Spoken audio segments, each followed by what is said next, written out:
में education board में English lecturer हैं और जैसे वो धारा प्रवाह हिंदी बोलते हैं, वैसे ही वो धारा प्रवाह इंग्लिश भी बोलते हैं।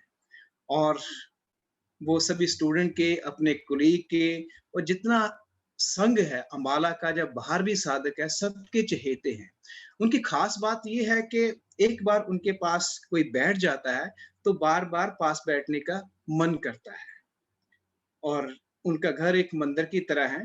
अभी पिछले सत्र में हमारे योगाचार्य हैं मुंजाल जी कह रहे थे, जब उनके घर गए तो ऐसा लगता है कि आँखें बंद करके बैठ जाओ और ध्यान अपने आप ही हो जाता है।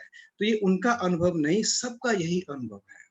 क्योंकि उनके परिवार में उनकी धर्मपत्नी माँ सुमन हैं, वो भी स्पिरिचुअलिटी में बहुत बड़े आयाम पे हैं। उनकी आवाज़ इतनी सुंदर है कि एक बार गीत जब सुनते हैं उनका, तो कानों में वो गूंज गूंजती ही रहती है।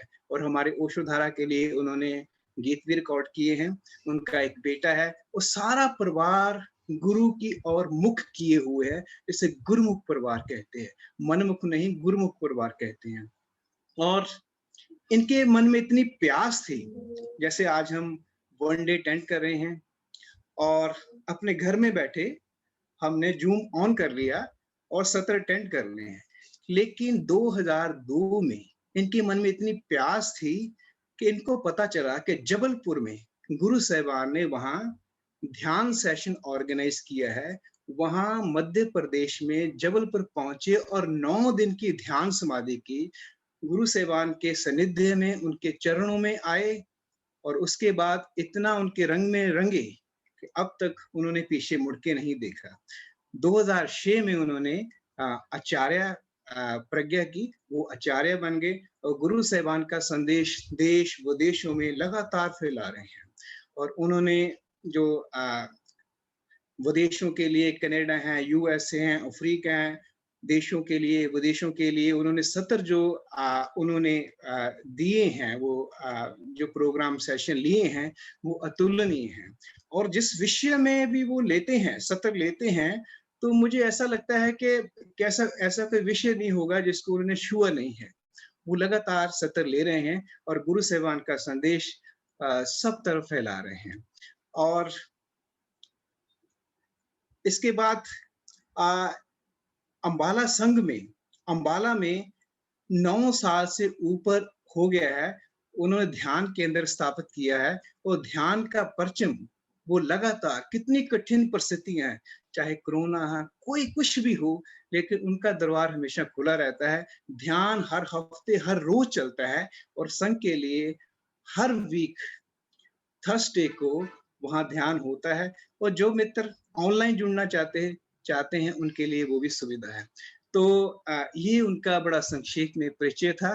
और अगर उनसे पूछा जाए कि आपका हॉबी क्या है, तो वो कहेंगे कि ओशो की बुक्स पढ़ना, गुरु साहिबान की बुक्स पढ़ना।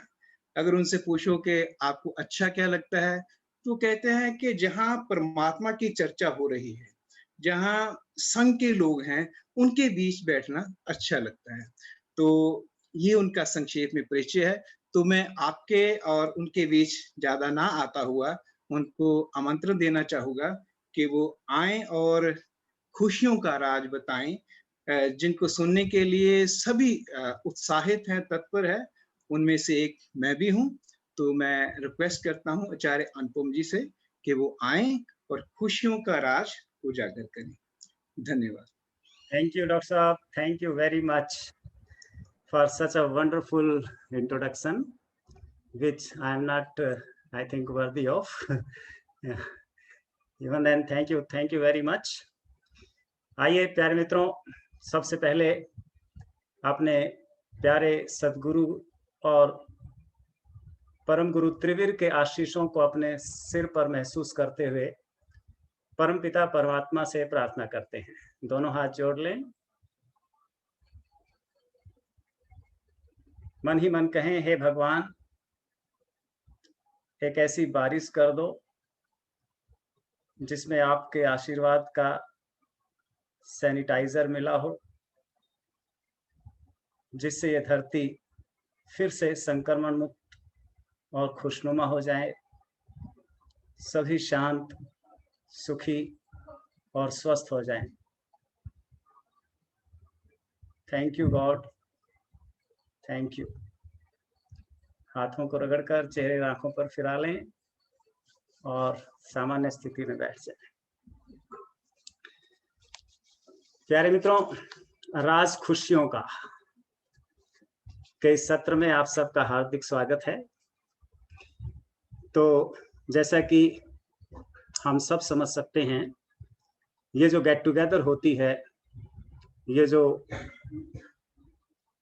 मिलना होता है एक दूसरे से, अस्तित्व का इसके पीछे आयोजन है कि हम अपने माइंड को कैसे एक्सपेंड करें, कैसे रिलेट कर पाएं जीवन की एक दूसरे की समस्याओं से, एक दूसरे की भावनाओं से।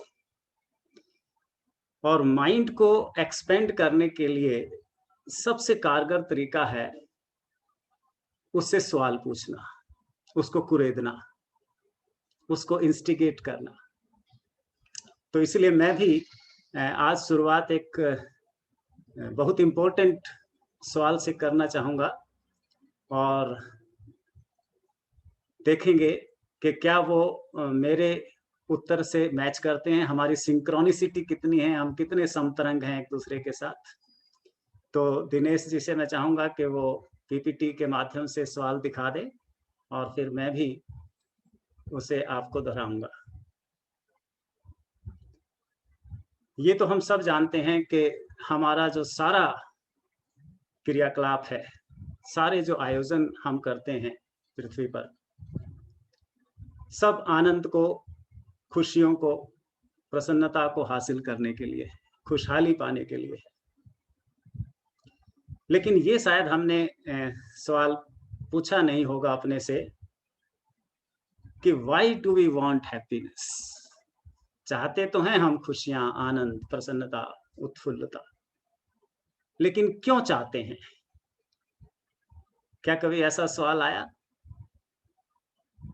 नहीं तो अब अपने माइंड से पूछें कि हम क्यों खुशियां चाहते हैं, क्यों सारी दुनिया खुशियों की तलाश में है। वैसे तो सवाल पहले से आउट हैं, सारे की पॉइंट्स। उन्हीं सवालों पे चर्चा करते हुए हम आज अपने मन को, अपने विवेक को, बुद्धि को विस्तार देंगे, समझ को। तो एक तो मित्र बता सकता है, why do we want happiness, क्यों हमें प्रसन्नता चाहिए, क्यों खुशियों की तलाश में हैं? 1 or 2 responses I would like, otherwise there is a time constraint, समय की सीमा है।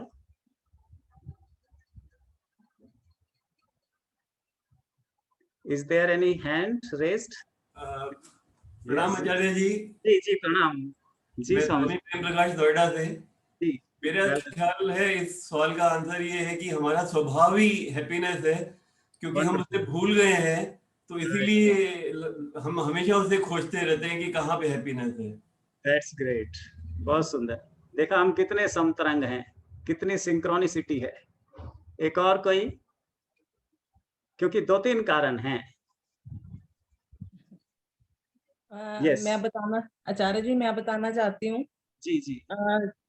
सेम सा ही आंसर है कि हम हैप्पी सोल्स हैं, जो जब हम इस पृथ्वी पे आए तो हमें भगवान ने बहुत शुद्ध उसमें भेजा था, शुद्ध अवस्था में, तो वी आर हैप्पी सोल्स। लेकिन जब हम यहाँ पे आए तो हमारे में आके हमें इतना मिलावट हो गई कि हम उस अपने ओरिजिनल तत्व को भूल चुके हैं। बहुत सुंदर, थैंक यू माँ, थैंक यू जी। बहुत सुंदर सवाल के जवाब हमारे पास हैं कि हम क्यों खुशियां चाहते हैं। पहली और फॉरमोस्ट बात यह है कि हम उस आत्यंतिक खुशी के एक अंश हैं, जिसे हमने सच्चिदानंद कहा है, आनंद घन राशि कहा है, परमानंद कहा है। हमने यहाँ इस देश में सनातन धर्म में परमात्मा को परमानंद, सच्चिदानंद, आनंद घन राशि कहा है। हम उसके अंश है और कोई भी अंश अधूरा नहीं रहना चाहता। बूंद सागर से मिलना चाहती है, ताल नदियों से मिलना चाहता है। वो गाना मुकेश का सुना है आपने? और ताल मिले नदी के जल में, नदी मिले सागर में, सागर मिले कौन से जल। सब अपने वृत्त पाठ से मिलना चाहते हैं, संपूर्ण होना चाहते हैं, पहली बात, इसलिए खुशियां चाहते हैं। दूसरा, इन खुशियों की वजह से ही, चाहे ये हमें मिली हो या ना मिली हो, पृथ्वी पर सारा विकास हुआ है आज तक का, और आगे भी इन्हीं की तलाश में रास्ते में हमें नई नई चीजें मिलती चली जाएंगी। तलाश हम खुशियों की कर रहे थे, खोज हमने एरोप्लेन लिया। तलाश हम खुशियों की कर रहे थे, खोज हमने मोबाइल लिया, और इसी तरह कितने। और तीसरा महत्वपूर्ण कारण मैं बताऊं कि इन खुशियों में एक खिंचाव है, एक ग्रेस है। जैसे धरती में ग्रेविटेशन है, गुरुत्वाकर्षण है, वैसे ही इनमें एक खिंचाव है। मनुष्य को ही नहीं, पशु पक्षियों को, पेड़ पौधों को, वनस्पतियों को, फूलों को अपनी तरफ ये खुशियां खींच रही है। So we are clear with the first key point कि हमें खुशियां क्यों चाहिए। वन, क्योंकि हम इसके अनिवार्य इनएविटेबल अंश हैं। दूसरा, क्योंकि इनमें एक खिंचाव है। और तीसरा, खुशियों की आस में ही सारा विकास हो रहा है। इसी आनंद की तलाश में पृथ्वी इतनी समृद्ध होती जा रही है। बहुत सुंदर। दूसरा सवाल दिनेश जी, क्या है जो मनुष्य को चलाए जा रहा है? What is the driving force within us, which is guiding us ahead? जो हमें आगे ले जा रही है, लगातार हम आगे बढ़ते जा रहे हैं। क्यों काम पर निकलते हैं सुबह सुबह? What is it? क्या है हमारे भीतर वो ईंधन, वो फ्यूल जो हमें इन खुशियों की तरफ, इन खुशियों की तलाश में ले चलता है? What is that petroleum guiding force? Rimpi Goyal ji, only one sharing. Yes. I think it's hope, It's for the hope. happiness. Hope Very for the happiness. Wonderful. इसको हम बहुत सारे नाम दे सकते हैं। जैसे होप पे मुझे अभी कोरोना के संदर्भ में एक पहले शेर याद आ गया। जब अपने कर्नल साहब बात कर रहे थे कोरोना की गंभीरता की और निराशा की जो छाई हुई है सब तरफ, उसके लिए एक शायर कहता है, दिल नाउम्मीद नहीं है, दिल नाउम्मीद नहीं है, नाकाम ही तो है, लंबी है गम की शाम मगर शाम ही तो है। ये जो उम्मीद है हमारे भीतर, जैसा माँ ने कहा, ये एक फ्यूल है जो अस्तित्व ने, परमात्मा ने हमारे अंदर डाला है। अब इसको अलग अलग समय में अलग अलग संतों ने, अलग अलग विद्वानों ने, अलग अलग आधुनिक इंटेलेक्चुअल्स ने नाम दिए हैं। कोई इसे प्यास कहता है, कोई इसे चाह कहता है, उर्दू में इसे तिश्नगी कहते हैं, कोई इसे भूख कहता है, और आज के कारपोरेट में इसे एक्सपेक्टेशंस, गोल, टारगेट, कितने सारे नाम दिए गए। This is the driving force within us. ये हमें आगे लेकर जा रही है। और एक सत्य है कि यही ख्वाहिशें, यही प्यास, यही उम्मीदें हमें आगे ले जाती हैं और यही हमें पीछे खींचती है। ये पजल है। एक शायर ने खूब इसको अपने शेर में बांधा है, इंसान ख्वाहिशों से बंधा एक परिंदा है, इंसान ख्वाहिशों से बंधा एक परिंदा है, ख्वाहिशों से ही घायल और ख्वाहिशों से ही जिंदा है। इन्हीं ख्वाहिशों से घायल है आदमी, दुखी है, परेशान है, और यही उसे जिंदा रखे हुए, यही प्यास, यही चाह। ये चाह कितनी इंपॉर्टेंट है, इसको हमने कितना महत्व देना है, इसके लिए हमारे सदगुरु हमें बार बार आह्वान करते हैं। जब भी हम उनके पास जाते हैं, जब भी दर्शन दरबार लगता है, जब भी कोई बड़ा प्रोग्राम होता है, हम सबको वो देखते हैं अपनी तरफ श्रद्धा की दृष्टि से देखते हुए, तो वो अक्सर एक आह्वान देते हैं, वो कहते हैं कितने जन्म बीत गए बादाए तल्ख ये अय्याम को पीते पीते। हमें बताते हैं, हमें कहते हैं अरे तुम्हें पता है तुम कितने जन्मों से तलाश रहे हो, कितने जन्म बीत गए बादाए तल्ख ये अय्याम को पीते पीते, तिश्नगी फिर भी तेरी कम नहीं होने पाई। आओ पीने का सलीका मैं बताता हूं तुम्हें। बुलाते हैं हमें, हाथ में हाथ देते हैं, आओ पीने का सलीका मैं बताता हूं तुम्हें, दे मेरे हाथ में हाथ और चल मेरे साथ। आओ चलने का सलीका मैं बताता हूं तुम्हें, और फिर राज दे देते हैं। इश्क का पहला कदम ही है नबी मंजिल, इश्क का पहला कदम ही है नबी मंजिल, आओ जीने का सलीका मैं बताता हूं। इस प्यास का अगर हमें सही उपयोग करना है, इस प्यास को उस आत्यंतिक खुशी की तरफ ले जाना है, वो राज खोज लेने हैं 3 जो अंत में मैं आपको देने वाला हूं खुशियों के, तो जीने का सलीका सीखना होगा। जीने का सलीका कोई किसे सिखाएगा? पढ़ाएगा कोई किसको? अपना हुनर, अपना गुर कोई किसको देगा? जिसके भीतर प्यास हो, जिसकी भूख हो, जो चाहता हो पाना। इसलिए हमारे सद्गुरु इस प्यास की महत्ता बताते हुए एक और आह्वान करते हैं और हमें बताते हैं इसकी अनिवार्यता। कहते तुम्हें मालूम है जितनी प्यासी प्यास स्वयं है, जितनी प्यासी प्यास स्वयं है, उतना ही प्यासा है पानी। हर पानी की एक डगर है, हर प्यासे की एक कहानी। प्यास है तो तुम्हारी कहानी में कुछ हो सकता है, प्यास नहीं है, भूख नहीं है, तो कुछ नहीं हो सकता। फिर तो दिल नाउम्मीद भी होगा, नाकाम भी होगा। ये प्यास के लिए हमारे परम गुरु के सामने उनके एक प्रिय शिष्य ने, योग प्रीतम जी ने एक प्रार्थना गाई थी। वो प्रार्थना क्या है? कुछ ऐसी हमारी किस्मत हो, पीता भी रहूं और प्यास भी हो। पीता भी रहूं,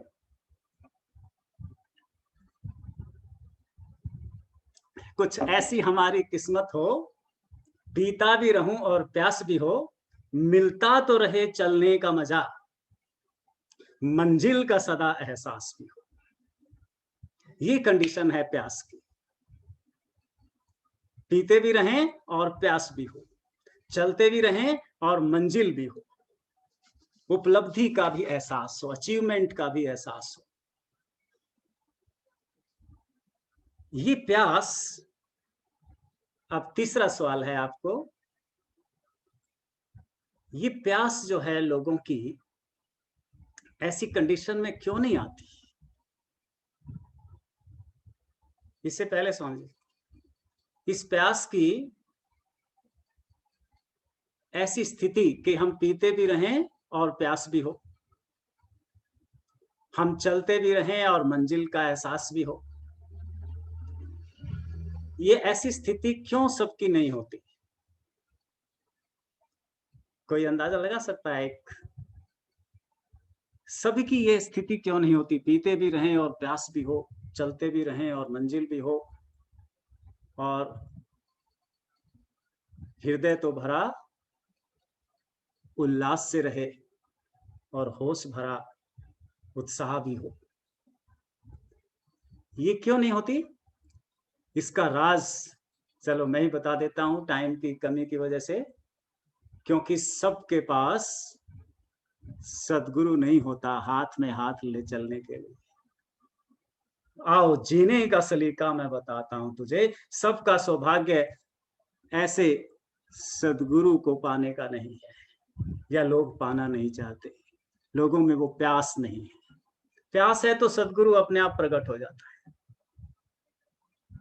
इसको हमारे सद्गुरु कुछ यूं कहते हैं, है बड़ा भाग्य मानुष होना। क्योंकि क्या होता है मानुष में? है वही भाग्यशाली जग में जो प्यार किसी का पाता है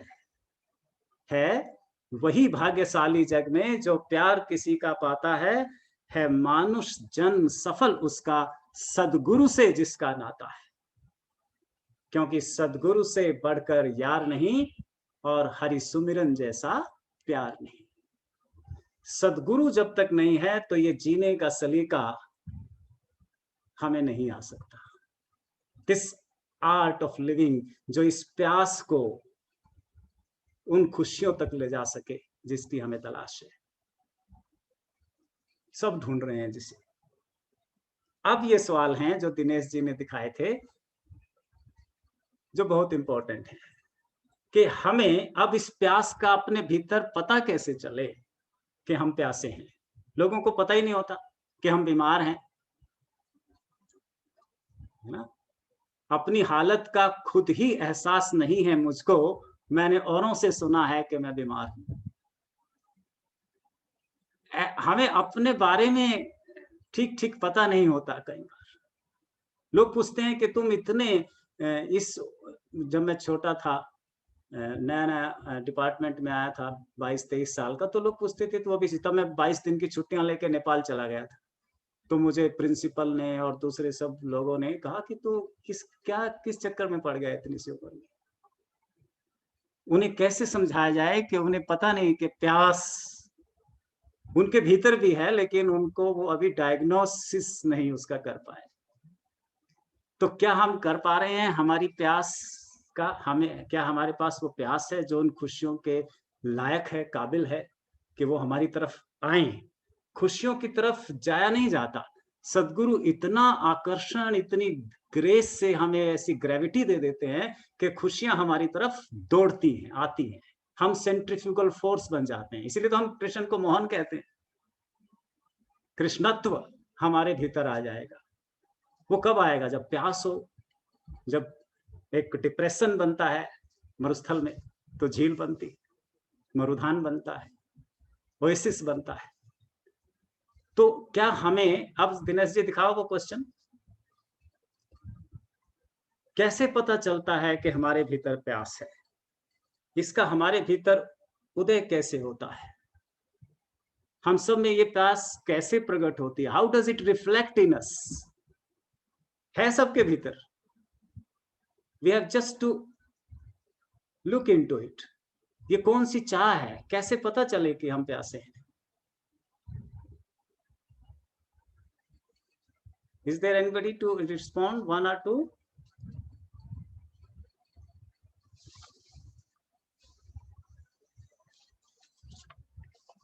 चलिए मैं बताता हूं। यस, हाँ, रेशमा जी अनम्यूट कर लें। प्रणाम आचार्य जी। मेरे अनुसार मुझे ऐसा लगता था कि सब कुछ मिला हुआ है लाइफ में, लेकिन फिर भी कुछ अधूरापन है। अपने आप को कुछ फील करना है, अभी अंदर वॉइड है, कालीपन। यस, उससे तड़प दिन रात की है, कशक बिन बात की है। ऐसा अगर महसूस हो रहा है तो आपको अपनी प्यास का पता चल रहा है। तड़प दिन रात की है, कसक बिन बात की है। और इसको स्पष्ट करते हैं सबके लिए। ये किस किस को लगता है कि मैं अभी वह नहीं बन पाया हूं जो मैं बनना चाहता था? I have not yet become what I wished to be. ये हाथ खड़ा करके दिखा सकते हैं, देखो। तो हम प्यासे हैं। राजेंद्र दहिया जी, राइट। और मैं अभी वह नहीं कर पाया हूं जो मैं करना चाहता था। ये किस किस को लगता है? मैं अभी वह नहीं कर पाया हूं जो करना चाहता था। ग्रेट। तो हम प्यासे हैं, हमारे पास वो क्वालिफिकेशन है। दीपक पठानिया जी ने भी हाथ खड़ा किया है। और मैं अभी वैसी खुशियों को हासिल नहीं कर पाया हूं जैसी खुशियां मुझे चाहिए थी हमेशा से। तो ये अगर हमें लग रहा है तो हम सौभाग्यशाली हैं। यही हमारा सौभाग्य पृथ्वी को आज इतना विकसित कर पाया है। इसी प्यास, इसी भूख, इसी अतृप्ति की वजह से, इसी कसक और तड़प की वजह से जो मनुष्यता के भीतर है, पृथ्वी आज जितनी विकसित है उतनी विकसित हो पाई है। इसलिए ये बहुत जरूरी है। ये क्या है? ये हमारे भीतर एक अर्ज है ग्रो करने की। It is an urge to grow, to achieve something. ये ह्यूमन प्रोग्रेस का बेसिस है, इसी से सारी प्रोग्रेस हुई। इसी को प्रोत्साहित करने के लिए कि ये आग जलती रहे ना। वो एक कविता है कि आग है तो जलनी चाहिए। ये आग है तो जलनी चाहिए, और इसे जलाने वाला तो सद्गुरु ही हो सकता है, संग ही हो सकता है, क्योंकि संगत से गुण जात है, संगत से गुण होत। तो संगत को जब गुरु संबोधित करते हैं तो वो कहते हैं कि मेरे बच्चों, फैलाओ पंख उड़ान भरो,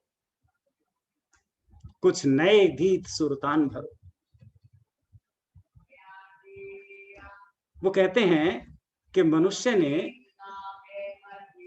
परमात्मा ने, अस्तित्व ने, प्रकृति ने, जो भी जीवन का निर्माता है, उसने हमें ये फ्यूल दिया है प्यास का, भूख का, एक्सपेक्टेशन का, गोल का, टारगेट का। और इसके साथ कुछ और साधन भी दिए हैं। वो एक एक करके समझाते हैं। जैसे वृक्ष को जड़ दी है और ये भूख दी है। पंछी को पर दिए हैं साधन के रूप में और ये भूख दी है। मनुष्य को क्या दिया है? प्रज्ञा दी है, समझ दी है, जो किसी को नहीं दी, ना वृक्ष को दी है, ना पंछी को दी है। तो इसको बड़े निराले अंदाज में कहते हैं गुरुजी, वृक्षों को जड़ देकर बोला, वृक्षों को जड़ देकर बोला, तुम यहीं खड़े सब पाओगे। सब का मतलब वो खुशियां। वृक्षों को जड़ देकर बोला, तुम यहीं खड़े सब पाओगे। पंछी को पर दे के बोला, कुछ चाहो तो उड़ जाओगे। नर को बोला प्रज्ञा देकर, कुछ चाहो तो लौटो भीतर। अथ प्रज्ञा शरणम गच्छामि, भज ओशो शरणम गच्छामि। ये प्यास की महत्ता को, कि ये तड़प अपने भीतर पैदा करो, ये अभीप्सा, ये बुभुक्षा, अलग अलग नामों से हमारे शास्त्रों में इसको बताया गया है। ये आग जलाओ भीतर, सुलगाओ, तो फिर तुम्हें उन खुशियों से ज्यादा देर तक दूर नहीं रखा जा सकता। और इससे पहले कि वो 3 सूत्र, हम 3 सीक्रेट आयाम, डायमेंशन खुशियों के जाने, एक महत्वपूर्ण सवाल है, वो है बाधाएं। क्या है जो हमें इन खुशियों तक पहुंचने से रोकती हैं? वो असुर क्या हैं, राक्षस क्या हैं, जो सीता को मिलाने से रोकती है राम को? What are the impediments? अगला बड़ा क्वेश्चन है, what are the impediments between us and these happiness? वो कौन सी बाधाएं हैं? हाँ जी स्वामी जी। यस राजेंद्र जी। स्वामी जी प्रणाम। स्वामी जी, मेरे हिसाब से कि जो हम दूसरे लोगों से एक्सपेक्टेशन करते हैं वो हमें करती है। दूसरों से एक्सपेक्टेशन, हाँ जी राइट, वो प्यास का विकृत रूप है ना। हमारे सदगुरु इसको बहुत ही निराले अंदाज में हमें हंसाने के लिए भी और सत्य बताने के लिए भी कहते हैं कि अगर हमें ऐसा भीतर से इच्छा उठती है कि कार दहेज में मिल जाए, तो ये हमारी चाह जो है विकृत है, ये कामना है जो दुष्पुर है, ये वासना है। और अगर हम कार अपने पुरुषार्थ से लेना चाहें, बैंक से लोन लेकर लेना चाहिए, मित्रों से सहयोग लेकर लें, तो ये हमारी वो सच्ची प्यास है, ये असली प्यास है।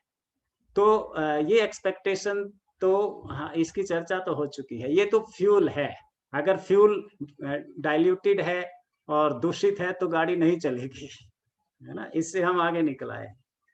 बाधाएं क्या हैं? यस, श्रुति छिब्बर जी। प्रणाम आचार्य जी। जी मुझे लगता है कि ओवर थिंकिंग भी एक बहुत बड़ा कारण हो सकती है। लाइक हम बहुत सोचते हैं जब बहुत सारी चीजों के बारे में, एंड हमारा मन उसमें एज अ डिस्ट्रैक्शन क्रिएट करता है बहुत सारी, तो वो हमारे अल्टीमेट गोल और हम जो एक्चुअली में चाहते हैं वो उससे ओवरशैडो हो जाता है ओवर थिंकिंग से। Right, good, thank you. Rimpi ji, doctor Rimpi. मुझे लगता है कि मैं अपने लिए बात करूं तो जो मेरे लिए बाधा रही है, मुझे लगता है कि मेरी अपनी ही प्यास में कोई कमी है। अगर प्यास इतनी तेज हो तो शायद मैं कोई हिंड्रेंस मुझे रोक नहीं सकती। मेरी अपनी ही प्रॉब्लम्स हैं जो उसको कम कर देती हैं। बहुत सुंदर, बहुत सुंदर। स्नेहलता माँ जी, राइट। हाँ जी, आप अनम्यूट कर लें।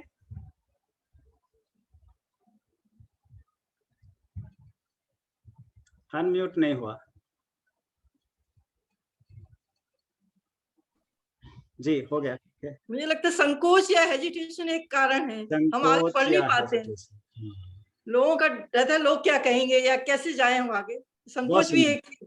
राइट, बिल्कुल सही, थैंक यू वेरी मच। जैसा कि डॉक्टर रिम्पी ने और माँ ने कहा कि प्यास में कहीं कमी लगती है, लेकिन ये प्यास में कमी क्यों आती है? ये वो बाधाएं हैं जो प्यास को हमारी डाइल्यूट कर देती हैं, मार देती हैं, बुझा देती हैं, जिसको हम कहें। वो बाधाएं हैं, सबसे पहले मैं बताता हूं और आप एग्री करेंगे, हमारी आज की उपलब्धियां, टुडेज अचीवमेंट। कंप्लेसेंसी बोलते हैं इंग्लिश में इसको हम कंप्लेसेंट हो जाते हैं। जो करना था कर लिया, जो पाना था पा लिया, जो होना था हो गए, है ना। हरियाणा के बूढ़े अक्सर कहते हैं, जब उनके बेटे और दूसरे कहते हैं कि पापा तैयार हो जाओ, शेव कर लो, नया कुर्ता पहन लो, तो कहते हैं हमने बेटा कौन सी शादी करानी है, हम तो ऐसे ही चले जाएंगे। तो हमने जो करना था कर लिया, शादी करनी थी हो गई, अब कौन सा हमारी कोई सगाई करेगा। कोई इंजीनियर बन गया तो बन गए, सीईओ बन गया तो बन गए, बस अब और क्या करना है। हमारे सामने हमारे कमिश्नर साहब एन के ग्रेवाल जी बैठे हैं।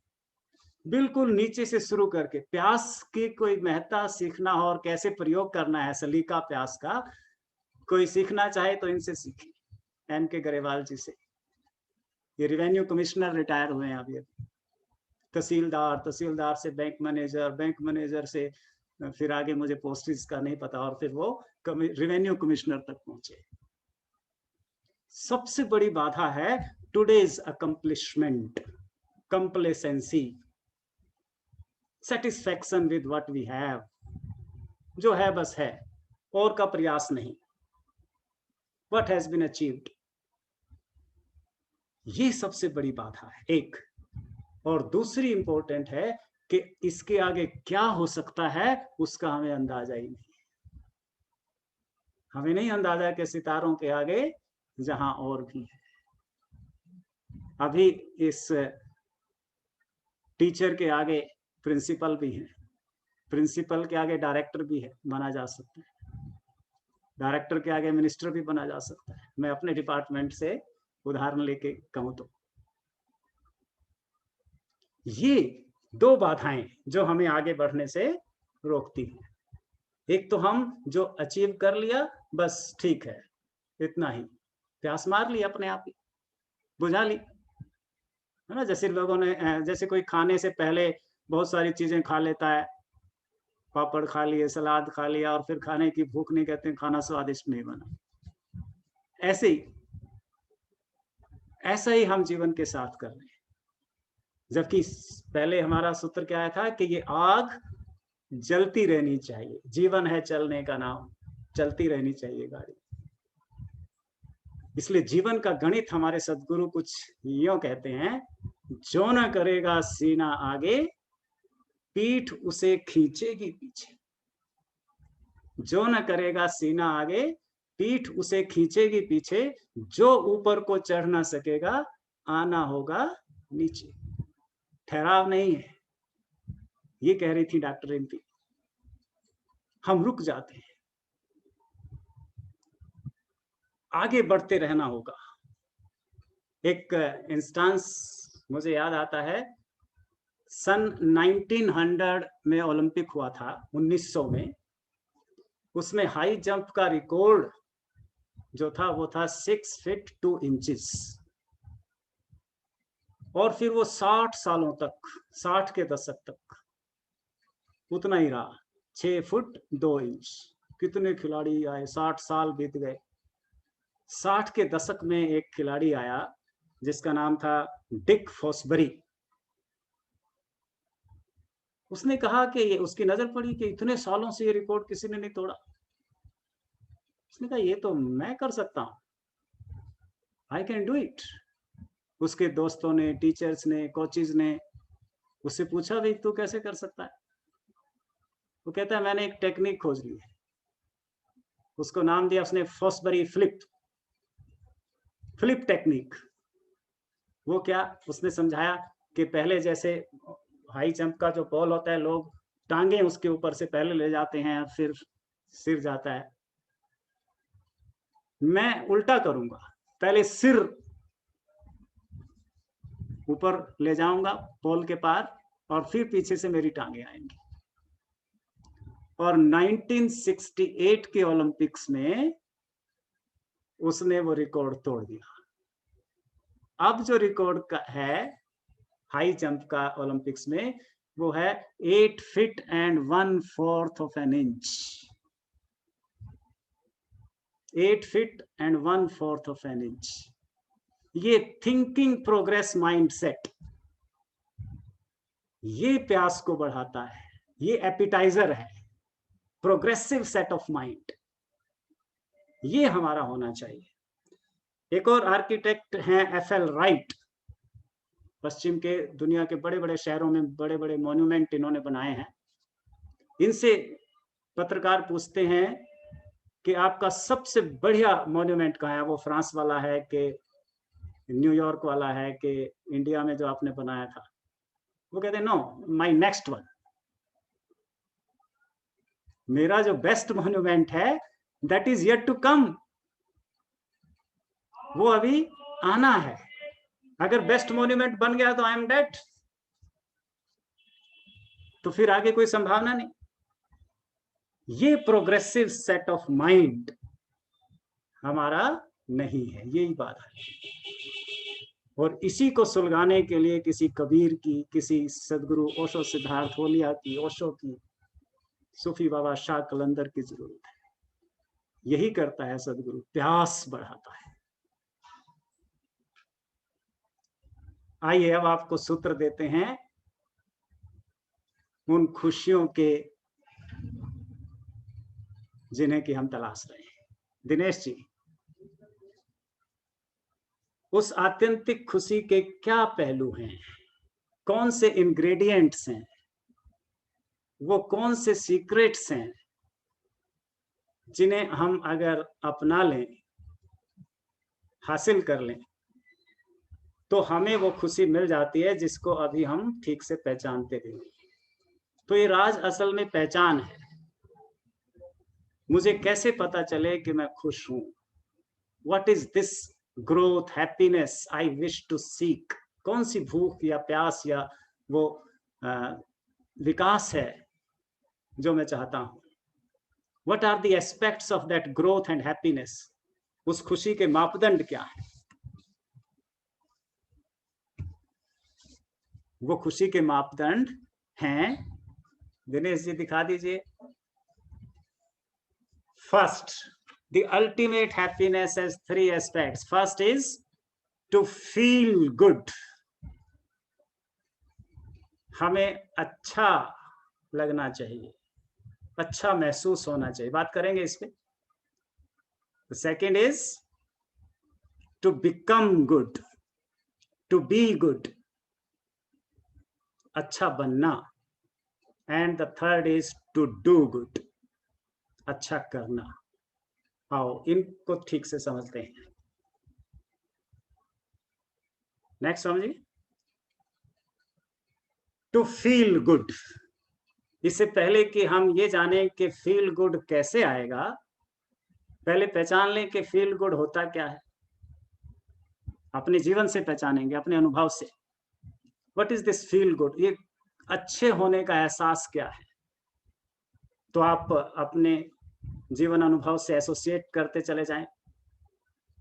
जब भी आपका ध्यान आपके पास जो अच्छा है उसकी तरफ जाता है, जो आपको उपलब्ध है, तो आपको अच्छा लगता है। इसीलिए सुझाव दिए जाते हैं, सदगुरु द्वारा ज्ञान दिया जाता है, जो है उसका सम्मान करो, मत 2 का 2 2 4 करो। जो है उसका जब हम सम्मान करते हैं तो जैसा तब हमें लगता है वो है फील गुड। जब हमें किसी से कोई अपेक्षा नहीं होती और वो हमारे लिए कुछ कर देता है, जब हमें कुछ नहीं चाहिए होता और हमें मिल जाता है, वो है फील गुड, हमें अच्छा लगता है। जब हम किसी से प्राप्त वस्तु के लिए, प्यार के लिए, एप्रिसिएशन के लिए अहोभाव व्यक्त करते हैं, तो जैसा तब हमें लगता है वो है फील गुड। जब कोई हमारी एप्रिसिएशन करता है, तारीफ करता है, हमें कोई प्यार करता है, कहने को कोई हमारा है, तब तक ही यह जग प्यारा है।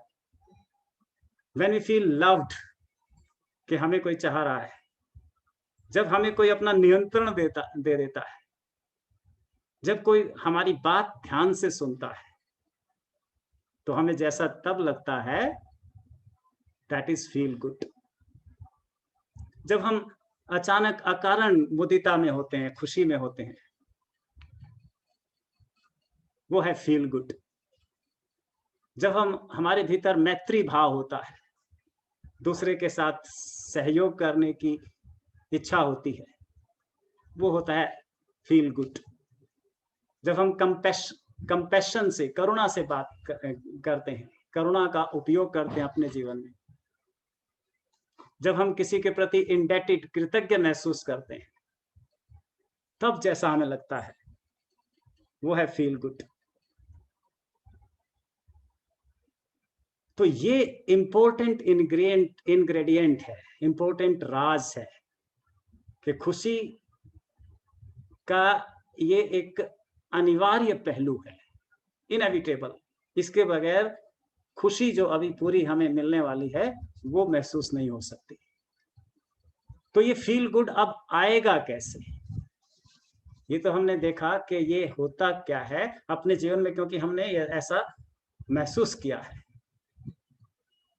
जैसे कई बार जो नहीं है उसका जब हमें ख्याल आता है तो फील होता है बैड, दुख लगता है। जो नहीं मिला उसकी खातिर यदि ज्यादा शोर मचाओगे, जो है वह भी खो जाएगा, तुम व्यर्थ खड़े पछताओगे। इसलिए नहीं जो मिला तुम्हें, उसके न लिए हो गिला तुम्हें। अगर उससे प्यार करोगे जो नहीं है तो दुखी, तो अच्छा नहीं लगेगा, बुरा लगता है। जो है वो बहुत सुंदर सा एक गीत गाते हैं, उसे खोने दो जो कि पास कभी था ही नहीं। क्या कह रहे हैं? उसे खोने दो जो कि पास कभी था ही नहीं, और जिसे कभी खोया ही नहीं, जिसे कभी खोया ही नहीं, उसे फिर से पा लेने दो। गीत को उठने दो, साज को छिड़ जाने दो। जिसे कभी खोया ही नहीं उसे फिर से पा लेने दो, जो सदा से हमारे पास है। ये जीवन, ये परिवार, ये शरीर के इतने करिश्माई अंग, ये चांद तारे, ये धरती, ये सूरज, जब इनको देखकर हम अप्रिशिएट करते हैं तब हमें जो होता है दैट इज फील गुड। अब ये फील गुड आएगा कैसे? How would it come? जब हम अच्छा बनेंगे। और ये दूसरा राज है खुशी का। अगर हम अच्छे नहीं हैं तो फील गुड आने वाला नहीं है। फील गुड के लिए बीइंग गुड होना जरूरी है। हमें अच्छा बनना होगा। अब अच्छे आदमी की पहचान सामान्यतः देखेंगे जिसमें करुणा है, न्यायप्रिय है, ईमानदार है, ट्रुथफुल है, कृतज्ञता है, वही पिछले सारे, मुदिता है, मैत्री है, अभी पिछली स्लाइड में हमने देखा था। ये सामान्य जन कहता है, लेकिन सदगुरु का कहने का अंदाज बिल्कुल निराला है। वो इसे कहते हैं कि अच्छा आदमी कैसा होता है, कैसा होता है, हम कैसे बनोगे ये नहीं, स्टेटस क्या है अच्छे आदमी का। वो कहते हैं जो रहता अपनी मस्ती में, कैसा होता है अच्छा आदमी?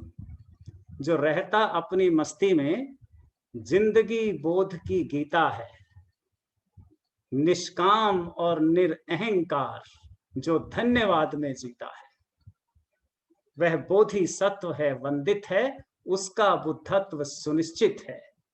अथ संबोधिम शरणम गच्छामि, भज ओशो शरणम गच्छामि। हिंदी के शब्द थोड़े क्लिष्ट हैं, यही हमारा भाव देखते हुए सदगुरु ने इसे बहुत ही सुंदर से एक शब्द में, जो आपके सामने लिखा हुआ है, कैडेट में इम्प्रेग्नेट कर दिया, कैप्सूल बना दिया इसका। ये जो गीत गाया था उन्होंने, जो रहता अपनी मस्ती में, जिंदगी बोध की गीता है, निष्काम और निरअहंकार, जो धन्यवाद में जीता है। ये जो अच्छा होना है, इसे सदगुरु कहते हैं कैडेट होना है। कैडेट आर्मी से, एयरफोर्स से, नेवी से, और अपने जो एनसीसी से हम समझ सकते हैं। ये कैडेट क्या है? जो रहता अपनी मस्ती में, जो चीयरफुल है, ऑलवेज स्माइलिंग, ब्लूमिंग, बूमिंग, हंसमुख। दूसरा, वो सचेत रहता है, सजग रहता है, एक एजिलिटी उसके अंदर होती है, ऑलवेज अवेयर, सजगता के साथ, होश के साथ काम करता है। तीसरा, डिजायरलेस है। डिजायरलेस की बात हमने कर ली है। निष्काम है, दूसरे से उसको अपेक्षा नहीं है। दूसरे से सहयोग मिल जाए, वेल एंड गुड, अच्छा लगेगा, फील गुड आएगा। नहीं मिलती तो शिकायत नहीं है, कोई अधिकार नहीं है उसका, पुरस्कार है। दूसरे से सहायता मिली तो चाहे वो अपना हो चाहे पराया हो, अधिकार नहीं समझता, पुरस्कार समझता है, इंडेक्टेड फील करता है, वो अच्छा आदमी है। और निरअहंकार, ईगोलेस, इसको तो कौन नहीं जानता।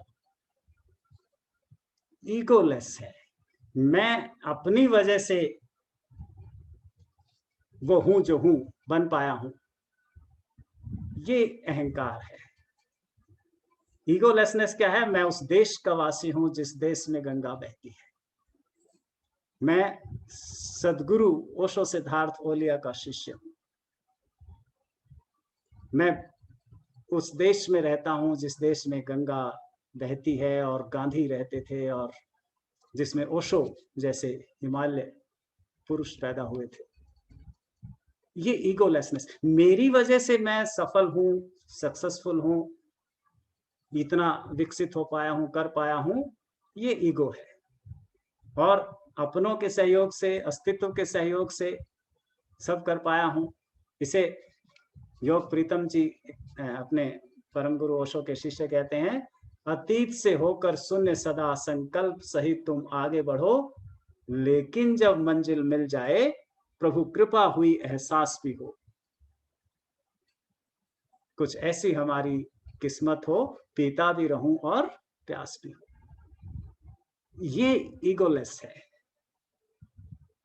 और ये फिर थैंकफुल होता है, न केवल अपने सदगुरु का, अपने माता पिता का, अपने मित्रों का, बल्कि सारे आलम का, वनस्पति जगत का, चांद तारों का, पूरे अस्तित्व का। ये है अच्छे आदमी की पहचान।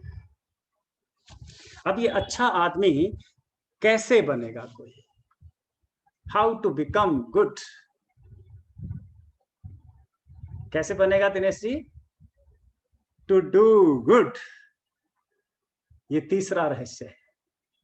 अच्छा बनने के लिए अच्छा करना पड़ेगा। बिना किए कोई नहीं बनता। बाबा रामदेव जी कहते हैं सुबह सुबह, करोगे तो होगा, बिना किए नहीं होगा। योगा होगा तो करने से होगा। इसी तरह बीइंग गुड कैसे आएगा? बाय डूइंग गुड, अच्छा करने से। और ये अच्छा करना कैसा होता है, इसको हमें ठीक से समझ लेना है। इसको समझने के लिए एक छोटी सी कहानी है, एक लकड़हारे की। एक लकड़हारा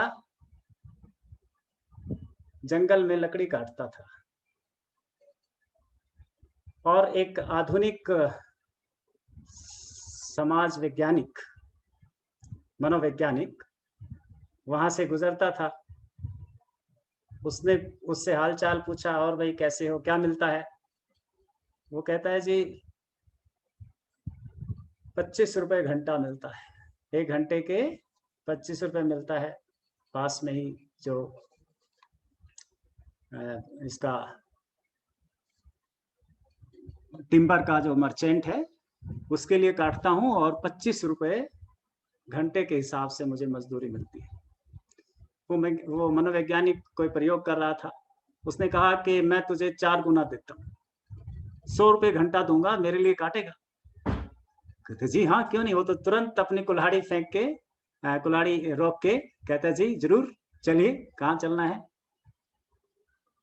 उसने ये भी जरूरी नहीं समझा कि अपने एम्प्लॉयर को जाके कह दूं कि जी मुझे नहीं करना है, मुझे तो 4 गुना ज्यादा वेजेस देने वाला आ गया है। तो वो उस मनोवैज्ञानिक के साथ चल पड़ा। मनोवैज्ञानिक उसे ले गया अपने निवास स्थान पर, और एक बड़ा सा पेड़ था, मोटा, खूब वर्षों पुराना। उसने कहा ये तुमने पेड़ काटना है और 100 रुपए प्रति घंटा के हिसाब से तुम्हें मजदूरी मिलेगी। तो कहते हैं जी जरूर, मजे से, ये तो बहुत मेरी किस्मत अच्छी कि आप जैसा मुझे मिल गया। तो उसने कहा कि लेकिन एक शर्त है, तूने चोट जो है कुल्हाड़ी के दूसरी साइड से, जो अनशार्पन्ड साइड है, उस तरफ से मारनी है, जो शार्पन्ड साइड है एक्स का, उस तरफ से नहीं। उसने कहा जी ठीक है। तो उसने शुरू किया, करता रहा दिन भर, कुछ भी नहीं हुआ। दूसरी तरफ से पेड़ कटने वाला था, और वो भी इतना बड़ा और पुराना वृक्ष, मोटा वृक्ष। घंटे, 2 घंटे किया, 3 घंटे, 6 घंटे किया। वो जो खुशी से करता था काम, शाम को 300-400 रुपए घर लेके जाता था 6-7 घंटे काम करके, वो उसको नहीं थी। दूसरे दिन, एक दिन किसी तरह पूरा किया कि चलो देखते हैं। दूसरे दिन उस मनोवैज्ञानिक ने देखा कि उसके हाथों में वो जान, वो त्वरा नहीं थी, वो खुशी नहीं थी। उसे वो उदास सा लगा। उसको मोटिवेट करने के लिए, उसकी प्यास को बढ़ाने के लिए उसने कहा कि करो भाई, आपको पैसे मिला कल पूरा 1000-1200 रुपए बन गए 6-7 घंटे काम करने के लिए। तो उसने किया, लेकिन शाम होते होते वो पूरी तरह थक गया और उसने वो फ्रस्ट्रेशन में कुल्हाड़ी फेंक के मारी कि भाड़ में जाए तुम्हारा काम, मुझे नहीं करना है। उसने कहा क्यों भाई, आपको मजदूरी नहीं मिल रही? मैं मना कर रहा हूँ, चलो 200 रुपए ले ले। तो जानते हो उस आदमी ने, उस लकड़हारे ने क्या कहा? उसने कहा दिखाओ Dinesh ji, it's no fun if it is not making any differences. वो कहता है I want to see the chips flying. जब तक मैं कुल्हाड़ी मारूं और वो परखचे पेड़ के उड़ के ना जाएं आकाश में, तब तक काम करने का क्या मजा। जब तक मेरे काम से कोई डिफरेंस पैदा ना हो, किसी को कोई लाभ ना हो, तब तक काम करने का क्या मजा, चाहे कितने ही पैसे मिलते हो। इसलिए टू डू गुड हम क्यों करते हैं? जब एक पिता अपने पुत्र के लिए काम करता है और उसमें विकास हो रहा है, वो निरंतर प्रोग्रेस कर रहा है, तो पिता को फील गुड होता है। जब माँ खाना बनाती है प्यार से और सबके चेहरों पे मुस्कान और एक तृप्ति का भाव आता है, तब काम करने का मजा आता है। जब किसी सीईओ की, मैनेजर की मेहनत काम लाती है, डिफरेंस दिखाई देता है सामने मैनेजर को और ऊपर के अधिकारियों को, तब उसे काम करने का मजा आता है, नहीं तो वो काम करना नहीं चाहेगा। तो आओ इन तीनों राजों को समराइज करें। ये 3 राज हैं। First, to be the best person you can be. This is the secret of happiness. Number 1, to be the best person you can be. अच्छे से अच्छा आदमी जो हम बन सकते हैं वो बनना। इसके लिए हमारे पास ओशो धारा में, IIYM में ध्यान और समाधि के कार्यक्रम है। टू बी, होने का मजा लेने के लिए, यानी खुशियों के लिए, आत्यंतिक खुशी के लिए तो हमें अपने होने का मजा आना चाहिए। दूसरा, to do the best that you can do, and as a result of to feel the best that you can feel. To do the best, जो अच्छे से अच्छा हम कर सकते हैं वो हमें करना चाहिए। वो जब तक नहीं करेंगे तो हमारी खुशियां अधूरी रहेंगी, डेंटेड रहेंगी। और to do the best what we can do सिखाने के लिए ओशो धारा में 26 प्रज्ञा कार्यक्रम है। हंस प्रज्ञा है, मोक्ष प्रज्ञा है, जीवन प्रज्ञा है और हेल्थ के प्रोग्राम्स हैं। ये अच्छा करने के लिए। और तीसरा और लास्ट है to feel the best that you can feel. ये जब दोनों होंगे, हम होने का मजा लेंगे, करने का मजा लेंगे, तो जीने का मजा आएगा। उसके लिए सुमिरन कार्यक्रम है। तो ये 3 सीक्रेट हम अपनी ओशो धारा की भाषा में कहें तो ध्यान समाधि के कार्यक्रम, प्रज्ञा के कार्यक्रम और सुमिरन के कार्यक्रम, तब हमें तृप्ति का एहसास होगा। हम कहेंगे कि हमारी स्थिति कैसी है? शयन ब्रह्म की गोद में, जागूं तो हरि नाम। जब सोते हैं तो ब्रह्म की गोद में सोता हुआ अपने को महसूस करते हैं, परमात्मा की गोद में सो रहे हैं। शयन ब्रह्म की गोद में, जागूं तो हरि नाम, बड़े भाग सदगुरु मिले, सुमिरन आठों याम। आठों पहर हमें फील गुड होता है, मजा आता है जीने का। आओ इसको प्रयोगात्मक ढंग से आत्मसात करते हैं। तो आप अपनी जगह तलाश लें, लेटने की अथवा बैठने की। बिल्कुल सुखद स्थिति में हमें होना है और हम इन्हीं खुशी के रहस्यों को अब्जॉर्ब करेंगे अपने भीतर और एक प्यारी सी प्रार्थना अस्तित्व को, गोविंद को करेंगे। चलिए मैं थोड़ा म्यूजिक लगा लेता हूं।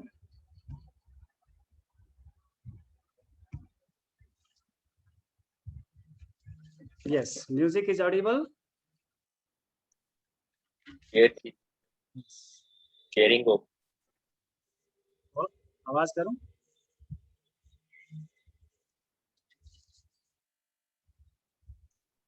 Sound zoom to sound share. अच्छा ओके सॉरी शेयर नहीं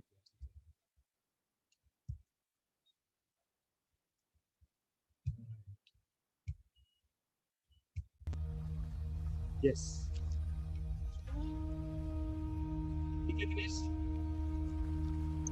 Yes, yes.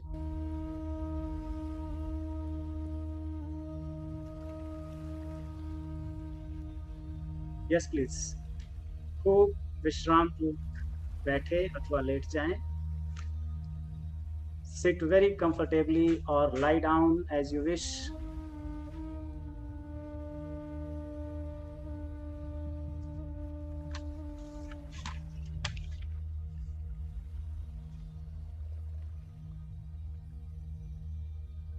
अपने शरीर को अनुभव करें.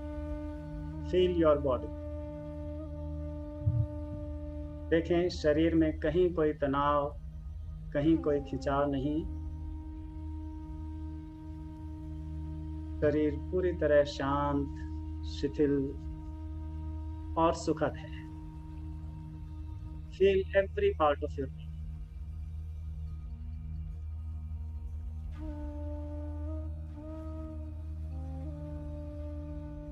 ये शरीर कितना सुंदर,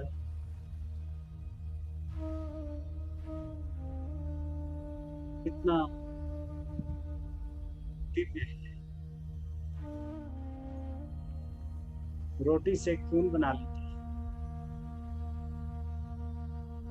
रोटी से दूध बन जाता है, कविता बन जाती है, गीत बन जाते हैं.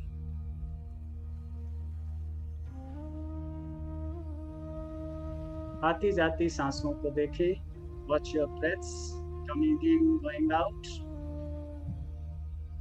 ये सांसें अस्तित्व का अमूल्य उपहार हैं. These are the precious gifts of God to us. आती हैं तो जीवन की एक सौगात लाती हैं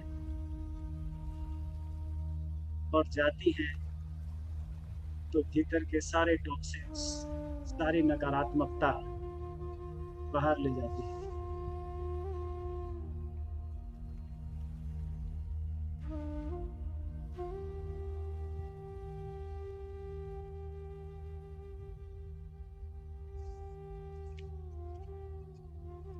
अपने विचारों को देखें. Watch your thoughts.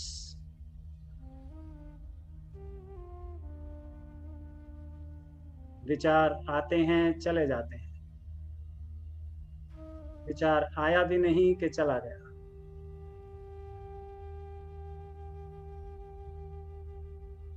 विचारों की तरफ ध्यान देने से धीरे धीरे विचार शून्यता का बोध होता है.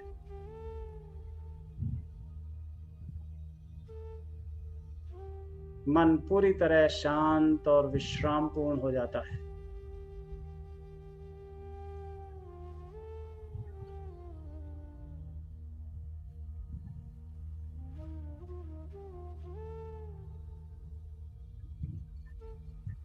मन पे हम फिर लौटेंगे. इससे आगे चलते हैं. बंद आंखों से अपने निराकार चेतन आकाश को देखो. Look into the formless space before your closed eyes. बंद आंखों से जो दिखाई दे रहा है यह निराकार चेतन आकाश है.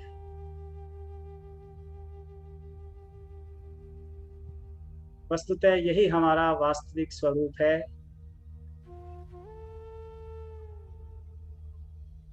शरीर के माध्यम से यही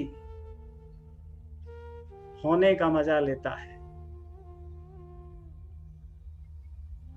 It is this inner space within which is enjoying the existence. आंख कान नाक के माध्यम से हृदय और मन के द्वारा ये जो भीतर बंद आंखों के सामने शून्यता देख रहे हैं यही मजा लेता है। यही है होने का मजा।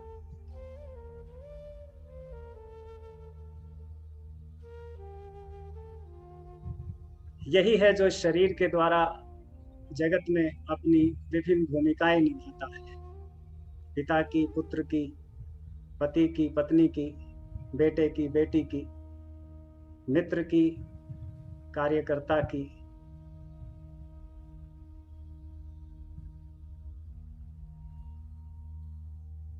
अपनी सारी भूमिकाओं को निभाने का, करने का मजा लेती है।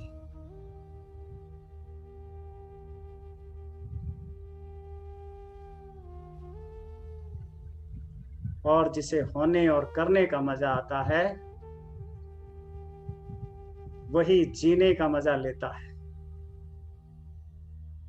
वो सुमिरन करता है, याद करता है अस्तित्व की, गोविंद की, परमात्मा की। यही है निराकार चेतन आकाश भीतर, जो स्वयं को बहिर महाआकाश से घिरा हुआ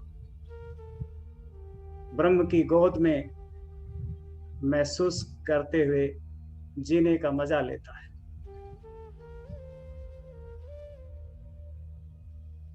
यही है ध्यान का अनुभव। यहां से आओ हम फिर मन के तल पर चलते हैं।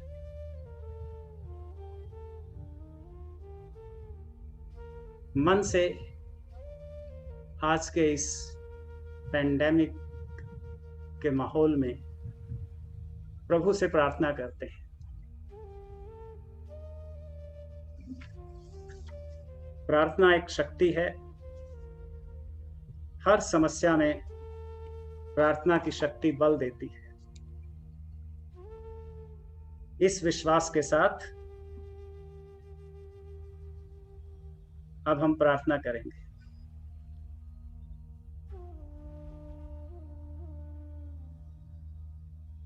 मन ही मन कहें, हे प्रभु, हे गोविंद,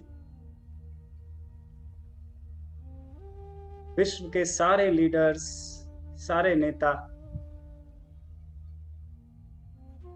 एकजुट होकर काम करें,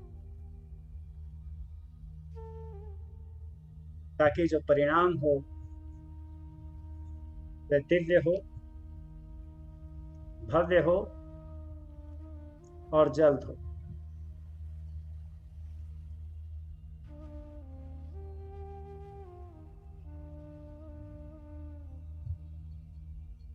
सारे लीडर्स शांति दूत बन जाएं प्रभु।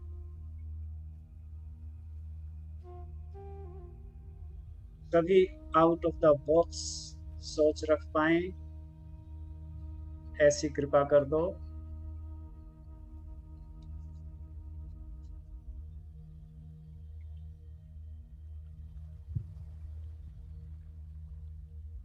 ईश्वर की इच्छा इनकी इच्छा बन जाए।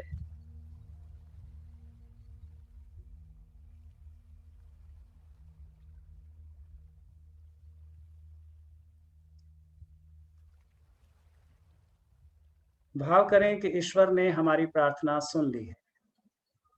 जस्ट इमेजिन, ईश्वर ने हमारी प्रार्थना सुन ली है।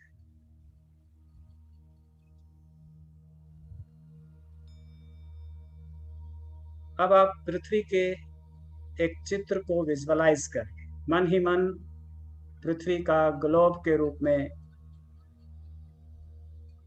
घूमते हुए एक चित्र देखें। इमेजिन करें, सोचें,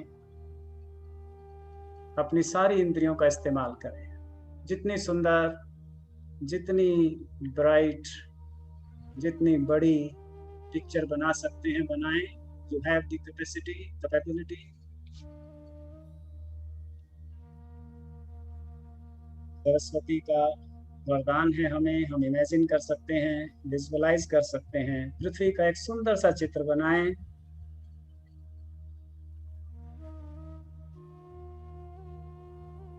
भाव करें कि एक सफेद दिव्य रोशनी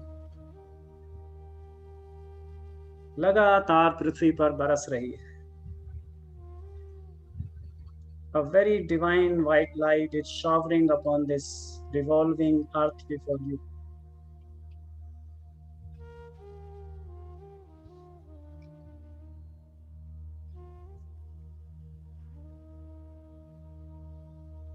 इस दिव्य सफेद रोशनी में संपूर्ण स्वास्थ्य निर्माण करने की शक्ति है।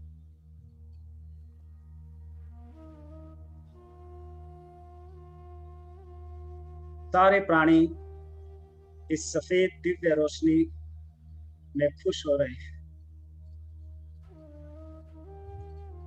All are making merry.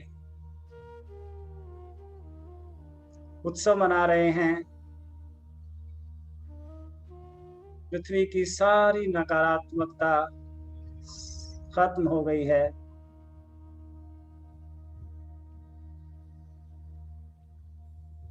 भाव करें, बीमारी पैदा करने वाले सारे रोगजनक वायरस नष्ट हो गए हैं।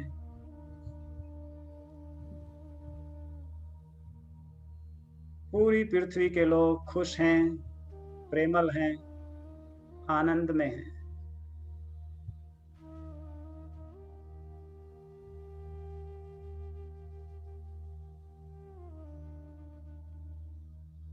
भाव करें,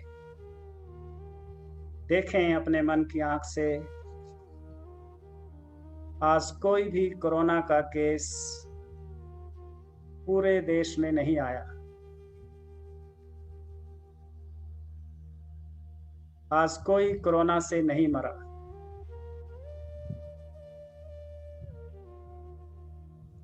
एयरपोर्ट पर, रेलवे स्टेशंस पर पहले सी लंबी कतारें हैं। बच्चे स्कूल बसों और वैन्स में जा रहे हैं। सिनेमा हॉल्स पर हाउसफुल का बोर्ड लगा है।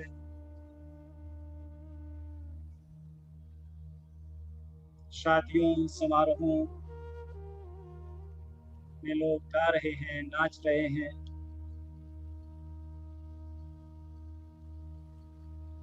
सबकी चेतना का विकास हुआ।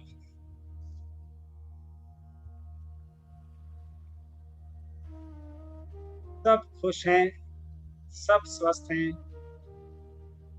सब मस्त हैं।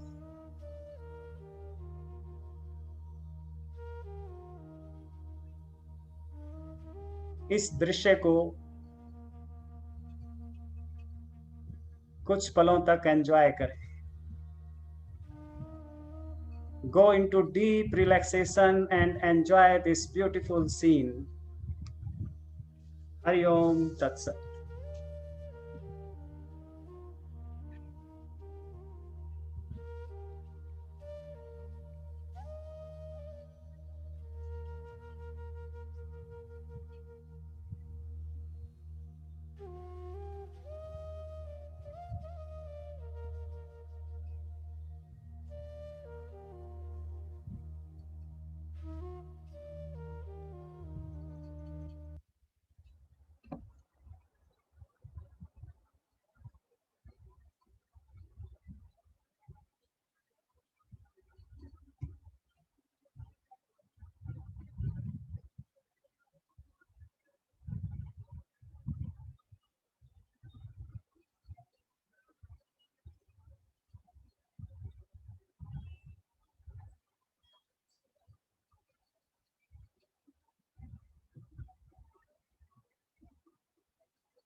धीरे धीरे 2-4 लंबी गहरी सांस लें।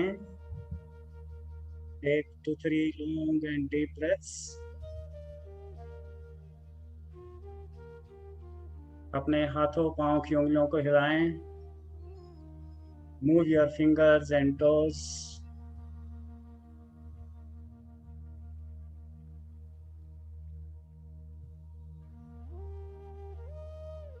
दोनों हाथों को जोड़कर प्रभु से प्रार्थना करें कि प्रभु, जगत के सभी प्राणी सुखी हों, शांत हों, स्वस्थ हों और हमारे ध्यान का, हमारी प्रार्थना का परिणाम जगत के सभी प्राणियों को उपलब्ध हो। सभी सुखी हों, सभी शांत हों, सभी स्वस्थ हों। हाथों को रगड़कर चेहरे और आंखों पर फिरा लें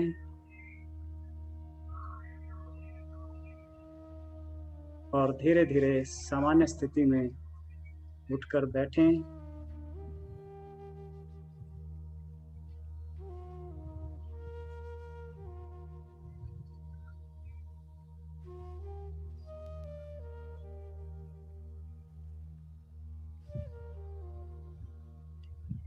आप सबने मेरी बातें इतने प्रेम से सुनी, इसके लिए आप सबका अनुग्रहित हूँ, थैंकफुल हूँ। कर्नल आचार्य अनुतोष जी का, डायरेक्टर IIYM, और डॉक्टर नरेश ज्योति जी का, हेड ऑफ IIYM, और दिनेश जी का, जिन्होंने सारी टेक्निकल सपोर्ट और PPT वगैरह बनाने में मेरी भरपूर मदद की। Thank you very much to all. Over to colonel Anutosh ji and doctor Naresh Jyoti ji. सभी पार्टिसिपेंट्स का बहुत बहुत धन्यवाद। अभी रुके रहिए। जो फॉर्मल धन्यवाद है अनुपम जी का, हमारी टीम है, डॉक्टर नरेश जी करेंगे। मैं आप लोगों से कुछ प्रश्न पूछना चाहता हूं। वो ये है कि आप में से कितने दिल से जानते हैं कि कोरोना की पहचान कैसे हो सकती है। दूसरा, क्या कोरोना के सभी लक्षण आपको पता है? ध्यान से सुनिएगा। मेरी आवाज आ रही है तो एक बार ऐसा कर दें। ओके। हमें किस वक्त कोरोना के टाइम कितने दिनों में क्या क्या स्टेप लेने हैं अगर बाई चांस सिम्टम उभर आते हैं जो हमें नहीं पता कि कोरोना है कि क्या है? किस वक्त हॉस्पिटल में जाना है? किस अवस्था में हम घर में क्वारंटाइन हो सकते हैं? कोरोना अगर हो भी गया तो अपने परिवार के सदस्यों को कैसे बचाएं? शुरू के कौन से लक्षण हैं जो हम नजरअंदाज कर देते हैं? ये तीसरी लहर क्या है और बच्चों के लिए कैसे घातक होने की संभावना है? वैक्सीनेशन क्या जरूरी है? अगर जरूरी है तो कौन सा वैक्सीनेशन लगाना है? मुख्य गलतियां जब हम कोरोना होने के बाद करते हैं, ऐसे ढेरों प्रश्न मन में घूम रहे हैं।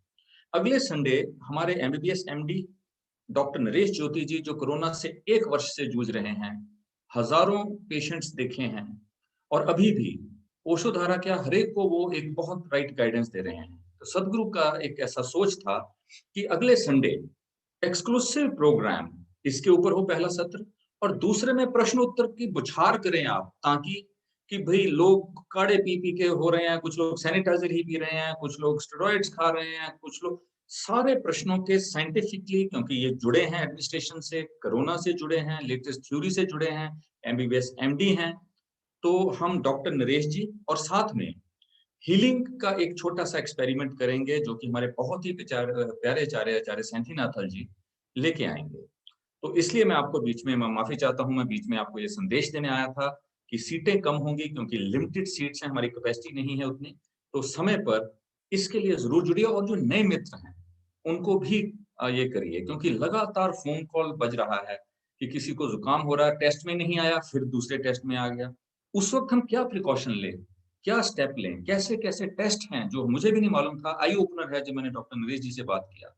हमारे पूरे ओशोधारा क्या पूरा संसार इससे पीड़ित है। आचार्य दर्शन जी, ध्यान रवि जी, रवि चैतन्य जी और डॉक्टर विजय जी, डॉक्टर शैलेंद्र जी, सब अभी कोरोना से पीड़ित चल रहे हैं। दर्शन जी की भी तबीयत भी ऊपर अप डाउन हो रही है। तो अगर क्यों ना हम इन प्रश्नों के उत्तर पाएं जब सदगुरु ने ऐसा माध्यम दिया है। तो धन्यवाद। और मैं अभी डॉक्टर नरेश ज्योति जी को आमंत्रित करूंगा कि फॉर्मली वो आप सबका और डॉक्टर अनुपम जी का धन्यवाद करें। जी डॉक्टर नरेश जी, एक फॉर्म डाल दिया गया है, फॉर्म जरूर भर दें। नए मित्रों के लिए फॉर्म डाल दिया गया है, फॉर्म जरूर भर दें। Over to doctor Naresh. धन्यवाद आचार्य श्री अनुतोष जी, और सब मित्रों का बहुत बहुत धन्यवाद। सबसे ज्यादा धन्यवाद आचार्य श्री अनुपम जी का, और बहुत ही सीधे सीधे सादे शब्दों में उन्होंने खुशियों का राज बताया है। और to be best, to do best, to feel best, बहुत ही सादे। परम गुरु ओशो कहते हैं कि जो ये रास्ता है, जो स्पिरिचुअलिटी का रास्ता है, खुशियों का रास्ता है, बड़ा ही सादा रास्ता है, बड़ा ही सीधा रास्ता है। अगर कोई कॉम्प्लिकेट करता है या कॉम्प्लिकेशन आती है तो समझ लो वो गलत रास्ता है। तो हम बहुत मेहनत करते हैं दिन रात बाधाएं खड़ी करने में कि खुशियां हमसे दूर चली जाएं। 24 घंटे मेहनत करते हैं, खुशियां हमें ना मिले, और हम उसमें सफल भी होते हैं। तो ये मेहनत नहीं करनी है, बिल्कुल सीधे सीधे उन बाधाओं को पहचानना है, वो मेहनत नहीं करनी है, और सीधे सीधे शब्दों में सीधा रास्ता है खुशियों का। जैसे आचार्य श्री ने बताया, हमारी सबकी आंखें खोल दी है, और इसके लिए उनका बहुत बहुत कोटि कोटि धन्यवाद। और सभी पार्टिसिपेंट का बहुत बहुत धन्यवाद। और आचार्य श्री अनुतोष जी का, जो हमारे सूत्रधार हैं, हमारी प्रेरणा है, तो उनका तो हमेशा ही हमारे दिल में बहुत ही सम्मान है, उनका भी बहुत बहुत धन्यवाद। और सदगुरु की जो ब्लेसिंग है वो हमेशा बरसती रहती है, लेकिन जब वो हमारे सामने रूबरू होते हैं, एक एक को वो खुद देखते हैं, जितनी खुशी हमें होती है उनको भी बहुत खुशी होती है। तो ये शाम का जो सत्र है 6 बजे का, तो वो हमारे रूबरू होने जा रहे हैं, और बहुत ही celebration, that blissful moment they will be. और अभी जिनके प्रश्न हैं, अभी भी थोड़ा समय है, जिन्होंने प्रश्न नहीं दिए हैं अभी भी वो दे सकते हैं, ग्रुप में डाल सकते हैं, और वो पिक किए जा सकते हैं, गुरु साहिबान का जवाब देंगे। और माला दीक्षा के लिए जिन मित्रों ने नहीं भरा फॉर्म, अभी भर दीजिए और ग्रुप में डाल दीजिए। तो इसके साथ हमारे जो ऑनलाइन कोऑर्डिनेटर हैं स्वामी दिनेश जी का बहुत बहुत धन्यवाद। तो इसके साथ हम विदा लेना चाहेंगे, लेकिन एक बार फिर से मिलने के लिए शाम को 6 बजे एक उत्सव के साथ। तो सबका बहुत बहुत एक बार फिर से धन्यवाद।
बदल देणगे बाणे नी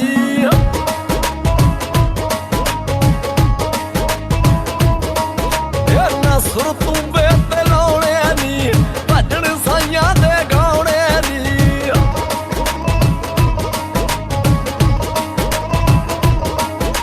ना कोई घुट पियाउणी कोई घुट पियाउणी ते होश उड़ा देणगे बीबा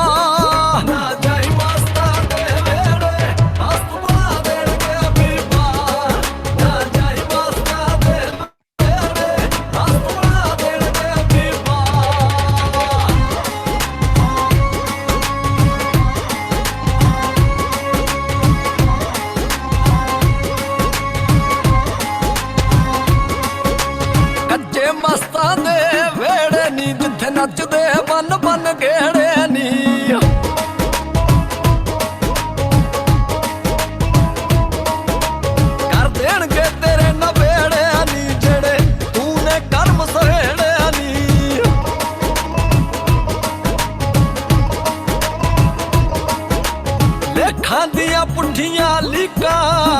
ਅੱਖਾਂ ਦੀਆਂ ਪੁੱਠੀਆਂ ਲੀਕਾਂ ਸਿੱਧੀਆਂ ਵਾ ਦੇਣਗੇ ਬੀਬਾ ਜਾਈ ਮਸਤਾਂ ਦੇ ਵੇੜੇ ਹੱਥ ਬਣਾ ਦੇਣਗੇ ਬੀਬਾ ਜਾਈ ਮਸਤਾਂ ਦੇ ਵੇੜੇ ਹੱਥ ਬਣਾ ਦੇਣਗੇ ਬੀਬਾ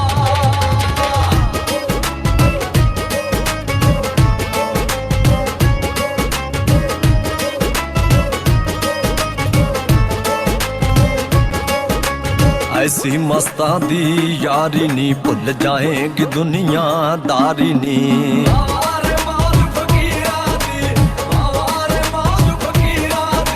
जदों चढ़ गई मस्ती पहाड़ी नी तेरी हस्ती मिट जाऊ सारी नी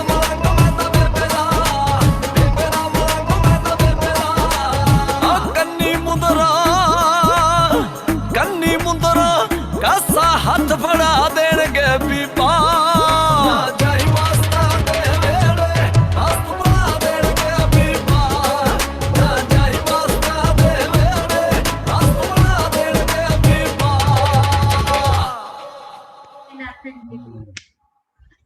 Thank you.